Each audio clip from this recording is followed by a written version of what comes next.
Let's make some curry chicken. I have some dark meat cut up into medium pieces, and this was rinsed with the lime juice and water. So you're gonna add your favorite chicken seasoning. Then you can add some ginger powder.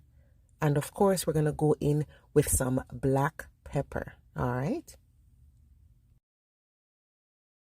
I like to add some crushed allspice berries, good old pimento seed, and two kinds of curry. I love Better Pack brand and I love the Chief curry powder.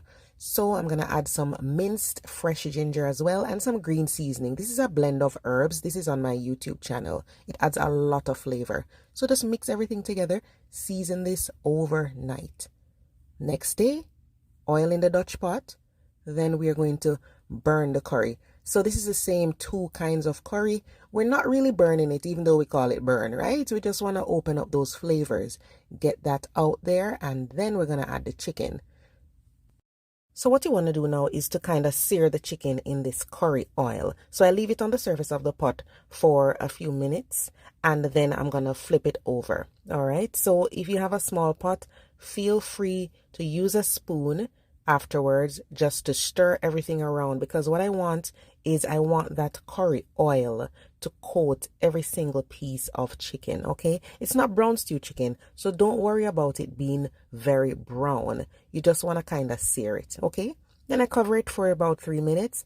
After that, I'm going to be adding some veggies. So we have some onion, then we're going to add some carrot. The carrot is optional. Okay, then some fresh thyme, some fresh scallion, more pimento seed, and some garlic, and then some water. Don't put too much because we're not making curry soup. Good. So stir it around because you want to kind of lift up all of those seasonings that stuck to the bottom of the pot, and then rinse out that seasoning bowl with some water, add it to the pot, add your Scotch bonnet, cover this and let it simmer.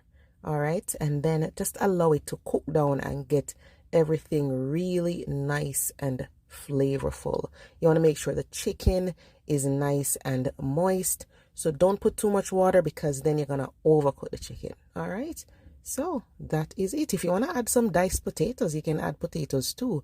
So just simmer this down until the gravy is nice and richer than it was when you just started, and that's it. I serve it up with some white rice, some coleslaw, and some plantain. Nice.